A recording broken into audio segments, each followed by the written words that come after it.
السلام علیکم ناظرین، عرفہ اردو اکیڈمی میں آپ سب کا استقبال ہے۔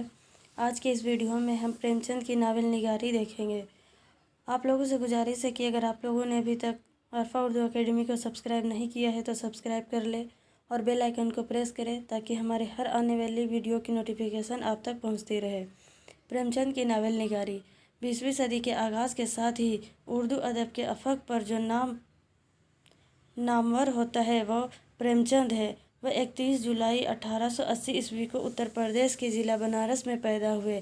ان کا اصلی نام دھنپت رائے تھا، مگر گھر کے لوگ انہیں نواب یا نواب رائے بھی کہتے تھے۔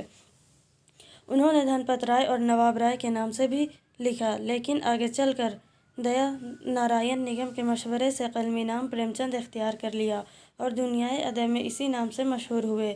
ان کا پہلا ناول اسرار المعابد اور افسانوں کا پہلا مجموعہ سوج وطن ہے۔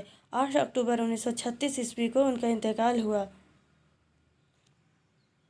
پریم چند اپنے زمانے کے سیاسی، سماجی اور معاشرتی حالات سے اچھی طرح واقف تھے اور ذاتی طور پر گاؤں کی زندگی سے وابستہ تھے، جہاں زمیندارانہ نظام نے جگہ لے لی تھی۔ انگریزی ناول نگاروں جارج ایلٹ اور تھیکڑے اور روسی ناول نگاروں ٹالسٹائی اور گور کی طرح پریم چند نے بھی اپنے ناولوں میں بڑے کینوس پر قومی زندگی کی ہمہ گیر واقعات، مسائل و کشمکش کو پیش کرنے کے لیے بیانیہ تکنیک سے کام لیا ہے۔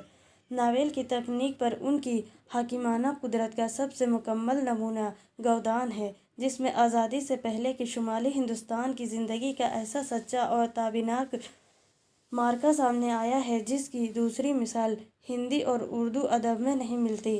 دھنیا گوبر اور گاؤں کے دوسرے کرداروں کی داخلی و خارجی زندگی کی شفاف معرکہ نگاری میں ناول کی تکنیک پر مصنف کی قدرت عیاں ہے۔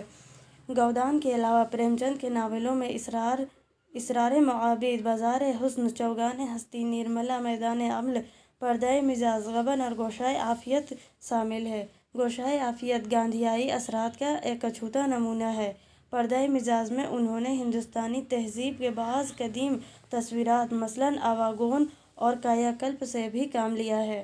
نرملا حقیقت نگاری کا مثالی نمونہ ہے، جس میں ہندوستانی عورت کا استحصال، اس کی بے بسی اور بے چارگی کے کرب کو گہرائی سے پیش کیا گیا ہے۔ چوگان ہستی ایک تہدار ناول ہے جس میں دیہی معاشرہ اور شہر میں پھیلتے ہوئے صنعتی نظام کے تضاد کو ابھارا گیا ہے۔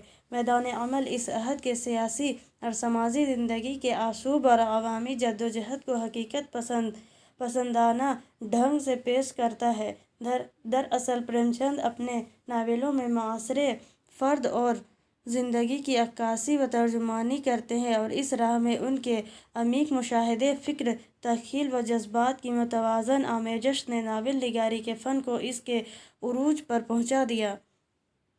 اگر ویڈیو پسند آئی ہو تو لائک کریں، اپنے دوستوں کے ساتھ شیئر کریں، کمنٹ کریں۔